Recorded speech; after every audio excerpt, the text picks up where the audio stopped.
Baik, Assalamualaikum Assalamualaikum warahmatullahi warahmatullahi wabarakatuh. wabarakatuh. Salam, Salam, salam salam sejahtera sejahtera untuk untuk kita kita semua. semua. Perkenalkan, nama saya Filipus Guru. Saya dari Prodi Pendidikan Vokasional Teknologi Otomotif Universitas PGRI Yogyakarta. Mohon maaf sebentar.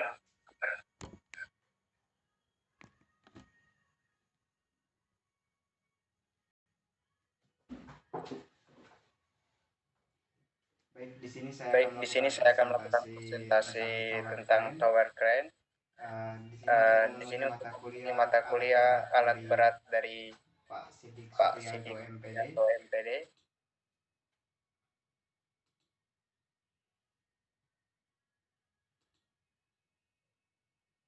Oke, yang pertama Observasi tower presentasi crane. crane. Presentasi ini saya susun Ini saya berdasarkan susun kunjungan berdasarkan saya ke kunjungan saya ke pembangunan kampus 3 pembangunan kampus Universitas 3 PGRI Universitas PGI Yogyakarta. Yogyakarta. Dalam Kampus 3 pembangunan ini kampus 3 yang ini yang beralamatkan di beralamatkan Gang Kepul, Gang Kepul, Pegunungan Ngestiharjo, Pegunungan Kasihan Ngestiharjo, Bandul. Kasihan Bandul. Kontraktor ini Kontraktor ini bernaungan di bawah bernaungan di Yayasan Pembina Yayasan Pembina Universitas PGRI Universitas PGRI Yogyakarta. Yogyakarta.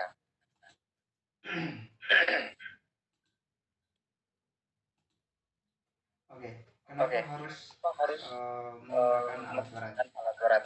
Oke, tujuan Oke, alat berat tujuan tadi alat itu berat ialah itu ialah untuk memudahkan untuk manusia dalam memudahkan manusia mengerjakan dalam mengerjakan pekerjaannya, pekerjaannya sehingga penghasilan sehingga diharapkan penghasilan dapat tercapai dengan dapat lebih tercapai waktu dengan lebih waktu yang eh, relatif lebih singkat. singkat. Jadi alat berat Jadi itu alat ya berat itu kalau dibandingkan kalau dengan dibanding tenaga manusia tenaga otomatis manusia alat otomatis berat itu alat sangat berat itu menguntungkan terutama di dan terutama di bagian bagian pekerjaan-pekerjaan pekerjaan-pekerjaan atau di atau industri di bangunan industri yang bangunan lebih yang dari lebih dari 8 lantai ataupun 8 5 lantai lantai. ataupun 5 Ketika kita punya ketika kita menggunakan punya menggunakan bangunan satu lantai, bangunan alangkah lebih baik kita alangkah menggunakan lebih dan tenaga manusia tenaga dibandingkan manusia dengan dibandingkan dengan menggunakan menggunakan alat berat sendiri alat itu, berat sendiri itu, sehingga kalau cuma sehingga kalau sedikit cuma pembangunan yang kecil pembangunan itu yang kita kecil menggunakan kita alat berat, menggunakan alat itu berat, kita akan itu kita akan menghasilkan menghasilkan pembiayaan pembiayaan yang cukup yang cukup begitu mahal. begitu. Oke, pengelompokan Oke, alat berat itu pengelompokan dibedakan menjadi dibedakan dua. menjadi dua. Yang pertama itu Yang pertama itu berdasarkan penggerak berdasarkan atau prime penggerak mover. atau prime mover. Yang kedua itu Yang kedua berdasarkan itu fungsi fungsi berdasarkan berdasarkan penggeraknya atau prime fungsinya mover atau atau prima atau penggerak eh, utama. utama. Oke, Oke, ada beberapa jenis ada tower beberapa crane jenis yang bisa power crane yang digunakan bisa dalam digunakan dalam pembangunan gedung-gedung pembangunan gedung-gedung uh, eh, tinggi. tinggi. Misalnya, Misalnya, yang pertama itu yang pertama itu ada ada rail mountain tower mountain crane. power crane. Oke, jenis tower crane yang Power pertama crane adalah pertama rail adalah mountain rail tower crane, power di crane, mana rail yang mana mountain rel tower crane mountain ini power crane dibagikan ini dibagikan bawahnya bawahnya bawahnya bawahnya dipasangkan dipasangkan sejenis rel. sejenis rel. Untuk bagian Untuk base bagian stationnya tuh hingga stationnya tuh top bentuknya sama dengan bentuknya jenis sama tower dengan jenis tower crane lainnya. crane lainnya. Namun pada Namun bagian pada dasarnya bagian terdapat dasarnya roda yang terdapat bisa roda bergerak yang bisa pada bergerak pada rail dengan rel menggunakan dengan mesin. menggunakan Nah, mesin. contohnya Nah, contohnya seperti gambar yang seperti di gambar yang slide saya ini. slide saya ini. Jadi Jadi kren dia ini di kren dia bawahnya ini itu di bisa bawahnya bergerak bisa bergerak dibandingkan dengan tower kren crane yang tower biasa crane yang biasa yang biasanya ada yang di bawahnya itu di dicor. bawahnya itu Jadi dia dicor. tidak bisa Jadi dia bergerak. tidak bisa bergerak.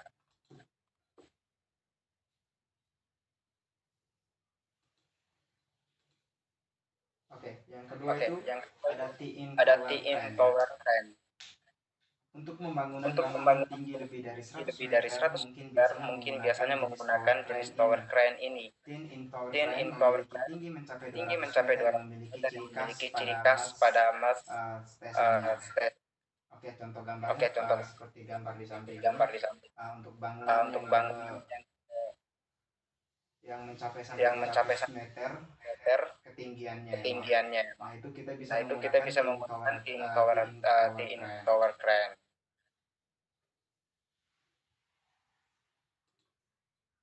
Oke, yang Oke, yang selanjutnya itu adalah adalah freestanding free tower crane. standing tower crane. Freestanding tower Free crane standing adalah tower jenis crane tower adalah crane jenis yang tower paling crane sering yang paling digunakan sering dalam digunakan pembangunan dalam gedung. pembangunan gedung. Jenis tower crane Jenis ini tower crane memiliki ini kelebihan memiliki dalam kelebihan dalam penggunaannya, yaitu penggunaannya, pemasangan yaitu dan pemasangan pembongkaran dan lebih pembongkaran lebih cepat. Nah, jadi cepat. Nah, yang kemarin itu yang saya kemarin itu melakukan saya observasi melakukan itu saya observasi itu saya mendapatkan yang jenis freestanding jenis tower crane freestanding yang dilakukan yang di dilakukan di kampus kampus kampus 3 kampus Universitas PGRI Universitas PGRI Yogyakarta. Yogyakarta.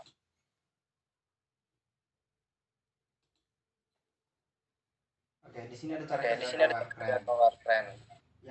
Yang ada pertama itu ada uh, trimming, yaitu memindahkan troli secara horizontal. Yang kedua itu adalah slewing, adalah gerakan rotasi poros pada slewing. Dan yang ketiga itu adalah lifting, merupakan cara kerja yang mengangkat material atau muatan dari bawah ke atas.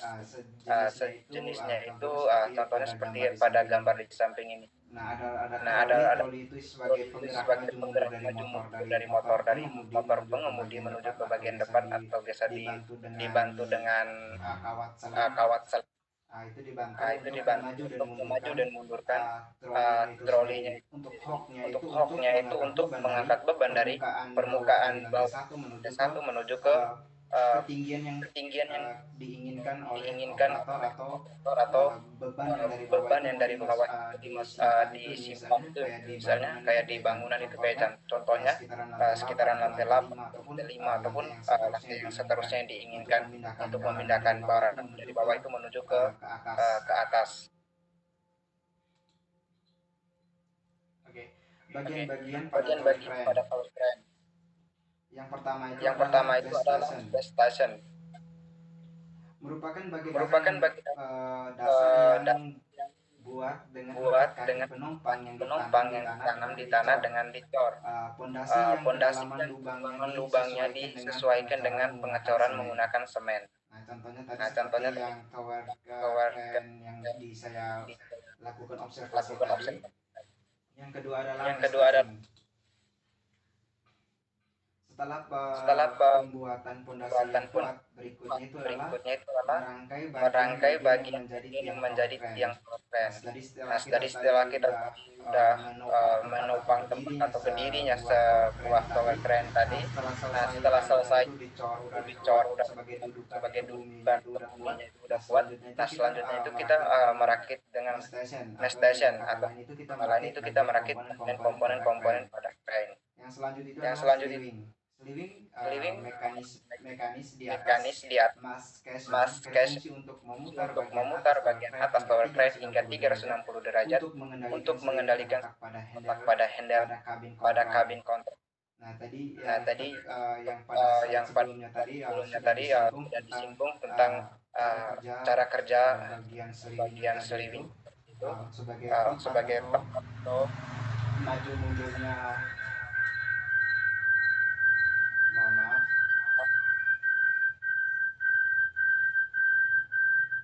Oke, kita lanjut. Sebagai tempat seperti yang dikatakan sini, memutar bagian atas tower crane hingga 360 derajat untuk mengendalikan slewing terletak pada handle pada kabin kontrol. Yang selanjutnya adalah jeep. Bagian ini untuk menyeimbangkan atau nom. Dengan begitu T-bar atau tower crane dapat bergerak dengan seimbang. Nah, jadi kan di tower crane sendiri tadi itu ada gambar bahwa di bagian belakang dari pengemudi sendiri itu ada sejenis kayak kalau kita cara lihat dari bawah itu ada sejenis kayak tambahan bagian belakang kabin dari kabin kemudi crane, sedangkan bagian depan itu lebih panjang. Nah, fungsinya dari jeepnya ini untuk menyeimbangkan, jadi kayak beban dari depan sama beban di belakang itu seimbang, sehingga bahasa kita sehari biar jangan jungklak gitu ya. Selanjutnya itu adalah jeep. Jeep ini bagian dari tower crane yang bertugas untuk tepat meletakkan motor troli dengan hose ini bekerja untuk mengangkat beban. Jadi jeep di sini kan dia berfungsi untuk meletakkan motor sebagai tempat motor trolinya itu bergerak ketika kita ingin memakan trolinya tadi atau untuk memaju mundurkan tadi. Nah, jadi jeep di sini berfungsi hanya sebagai tempat tuh dibilangin sebagai tempat untuk troli ini dengan hosingnya. Tower top. Bagian ini terdiri dari kabin kontrol dan kepala kepala yang mana menjadi tempat operator mengendalikan atau mengoperasikan tower crane. Pada bagian cabin control ada kursi tombol serta ada dua handle yang memiliki fungsi berbeda seperti memutar motor seliwing, menggeser motor troli, maju atau mundur, serta menurunkan dan mengangkat pusing dari fungsinya dari tower top sendiri adalah sebagai tempat dari keseluruhannya atau dibilang sebagai jantung dari crane itu sendiri sebagai tempat atau si pengemudinya ini dari sebagai tempat kabin. Semuanya itu terletak di bagian tower top. Di sini ada ketentuannya itu ada perawatan tower crane. Oke, perawatan rutin itu adalah perawatan harian. Pekerjaan pemeliharaan dilakukan sebelum dan sesudah bekerja. Konten utama adalah memeriksa peralatan dengan hati-hati dengan fokus pada pembersihan dan pelumasan. Nah, perawatan sebelum, selama, dan setelah bekerja satu kali per shift. Nah, jadi setelah setiap hari itu untuk perawatan rutinnya yang diutamakan itu adalah kita membersihkan dengan mengecek kembali pelumasan bagian-bagian yang berporos itu kita masukin pelumas sehingga untuk pelumasnya itu bekerja dengan maksimal. Nah, jadi setelah biasanya persifan itu tuh 12 jam sekali kalau nggak salah pergantian shift. Nah, jadi kayak dari jam 6 pagi hingga jam 12. Nah, setelah selesai dari shift 1 itu jam 12 itu kita akan melakukan pengecekan kembali. Nah, setelah itu lanjut ke shift kedua dan setelah sampai selesai dari shift 2 itu kita melanjutkan pengecekan kembali. Nah, selanjutnya itu ada perawatan primer. Atas dasar pembersihan dan pelumasan sesuaikan dan kekencangan peralatan, tambahkan pelumas atau oli dan ganti sedikit bagian yang rentan. Nah, dimaksud dari perawatan primer di sini jadi kayak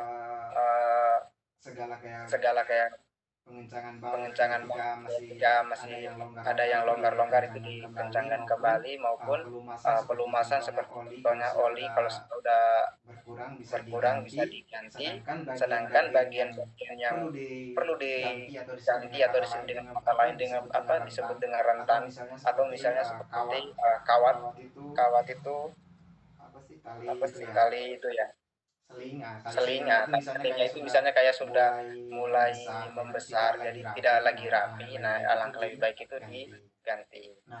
Nah, pemeliharaan primer itu biasanya dilakukan sebulan sekali. Oke, kita lanjutkan pemeliharaan lanjutan.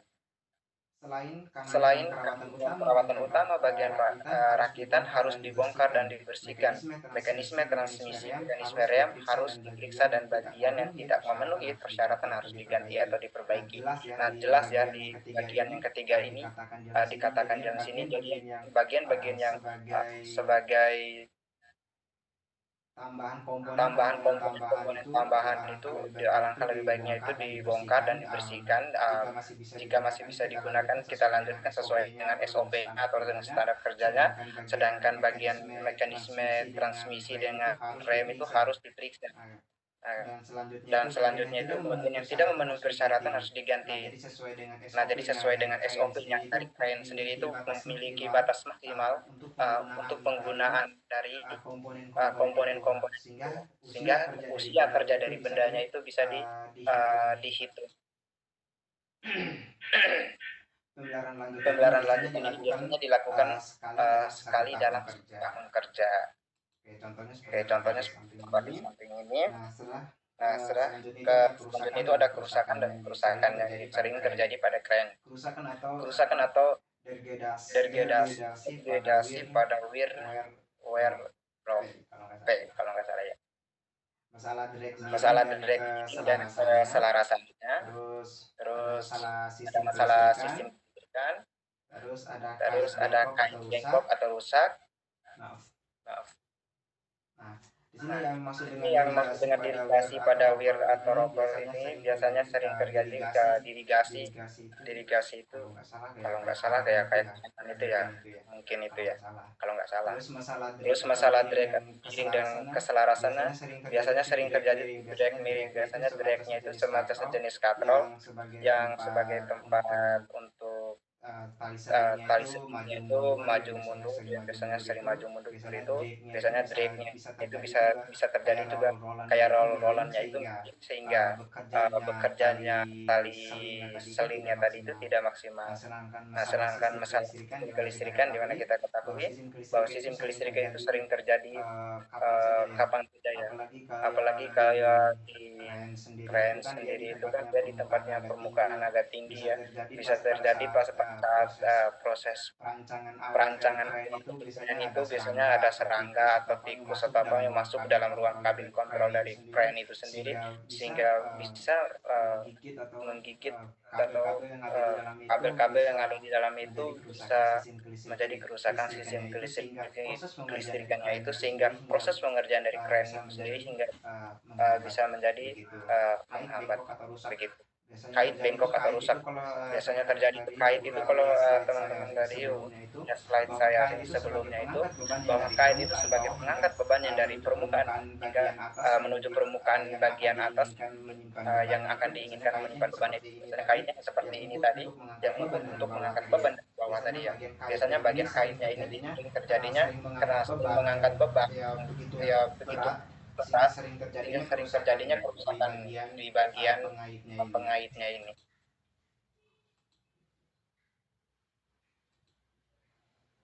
Oke, sini sedikit ada dokumentasi bahwa saya tuh benar-benar melakukan observasi di kampus 3 Universitas Negeri Yogyakarta. Nah, di sini ada gambar pertama itu saya melakukan observasi pada ke gedung pembangunan dari lantai 4 itu pada lantai mohon maaf lantai 8 dan ini saya foto di atas ketinggian jalan 100 kaki dari permukaan tanah.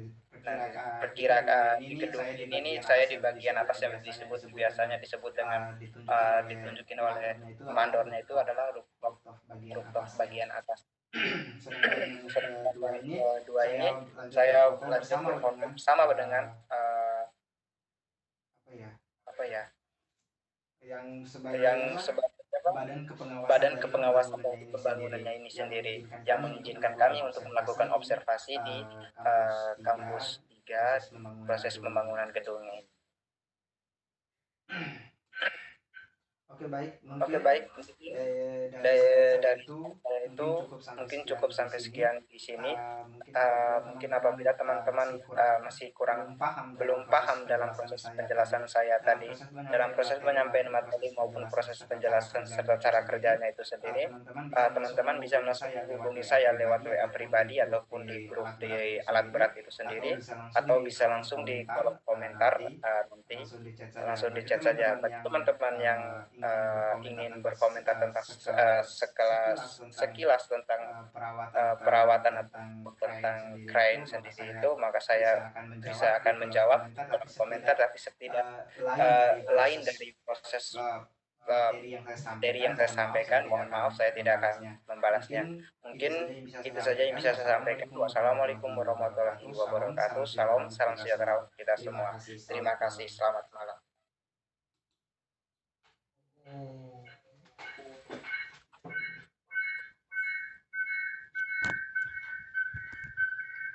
Kiki bos.